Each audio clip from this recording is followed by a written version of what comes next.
kasih karunia dan damai sejahtera dari Allah Bapa dan dari anaknya Tuhan Yesus Kristus kiranya memberkati saudara sekalian. Amin. Shalom Bapak Ibu dan saudara-saudara yang diberkati oleh Tuhan Yesus Kristus. Selamat pagi, jumpa kembali dengan saya pada hari ini, hari Kamis tanggal 17 April 2025. Baiklah Bapak Ibu dan saudara-saudara, sebelum kita melanjutkan untuk melakukan segala aktivitas maupun pekerjaan kita di sepanjang hari ini, maka terlebih dahulu kita akan disapa oleh firman Tuhan yang tertulis dalam Injil Markus pasal yang ke-14 ayat 38. Demikian dikatakan, berjaga-jagalah dan berdoalah supaya kamu jangan jatuh ke dalam pencobaan.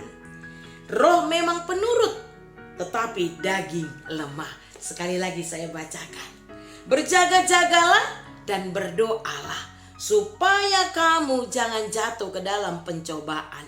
Roh memang penurut, tetapi daging lemah. Demikian firman Tuhan. Bapak Ibu dan saudara-saudara yang diberkati oleh Tuhan Yesus Kristus, saya yakin ketika kita menghadapi ujian, kita pasti ingin menang. Betul tidak? Betul sekali. Tidak ada orang yang ingin gagal. Tidak ada orang yang ingin kalah. Apalagi ketika kita menghadapi pencobaan. Kita ingin menang manakala hidup kita dicobai. Namun bagaimana kenyataan yang kita lihat dalam kehidupan kita sehari-hari? Atau bagaimana dengan pengalaman kita sendiri? Apakah kita sudah menang? Apakah kita semua kuat ketika cobaan itu datang ke dalam hidup kita? Kalau kita mau jujur, maka tak jarang kita gagal. Betul tidak Bapak Ibu saudara-saudara? Kalau kita mau jujur, tak jarang kita kalah ketika pencobaan itu datang ke dalam hidup kita. Bapak Ibu saudara-saudara, mengapa kita kalah? Kenapa kita gagal? Apakah karena iblis itu begitu pintarnya untuk mencobai kita? Apakah karena iblis itu begitu liciknya? Memang Bapak Ibu saudara-saudara, iblis itu bisa memakai segala cara.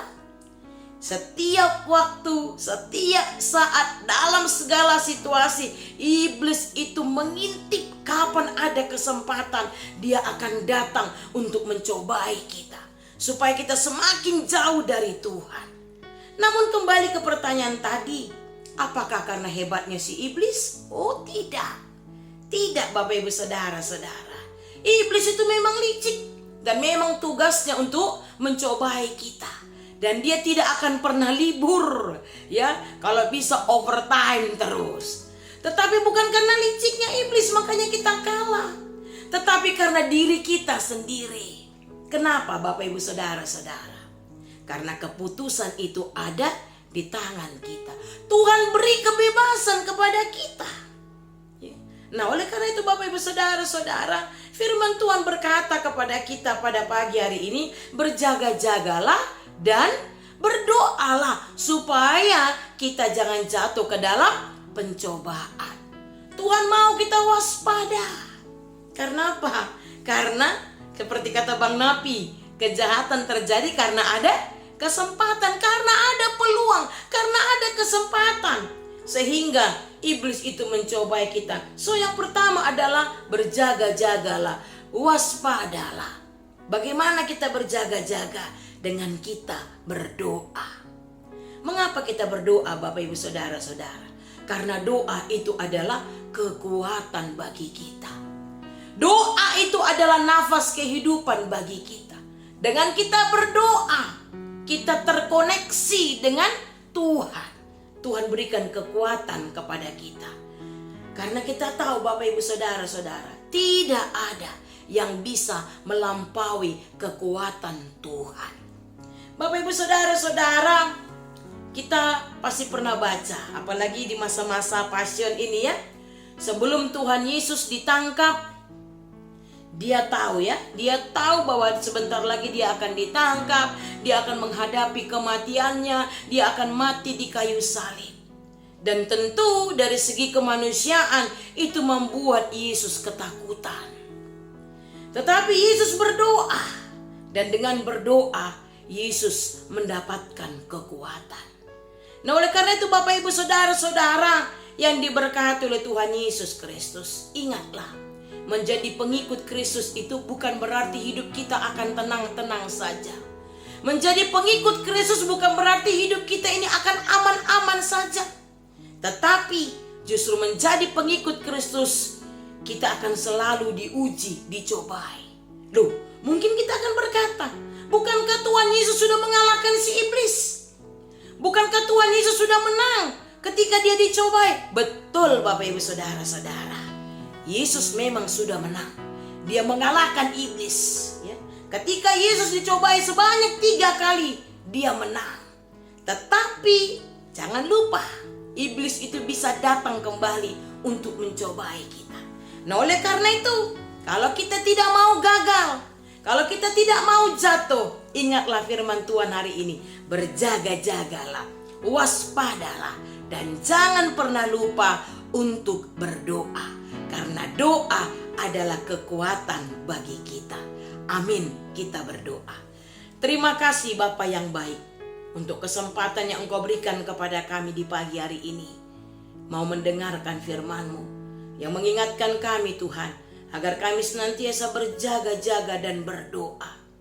Karena kami sadar si iblis itu akan selalu datang untuk mencobai kami. Dia ingin menggoda kami agar kami semakin jauh daripada Engkau Tuhan. Bapa, kami sadar kami adalah manusia lemah. Roh memang penurut tetapi daging itu lemah. Oleh karena itu Tuhan berikan kekuatan kepada kami. Topang kami Tuhan. Berikan Roh Kudus-Mu kepada kami. Agar ketika cobaan itu datang ke dalam hidup kami bisa menang. Kami bisa tetap kuat. Kami sadar Bapa, menjadi pengikut Kristus bukan berarti hidup akan tenang-tenang saja. Menjadi pengikut Kristus bukan berarti hidup ini akan aman-aman saja, jauh dari cobaan.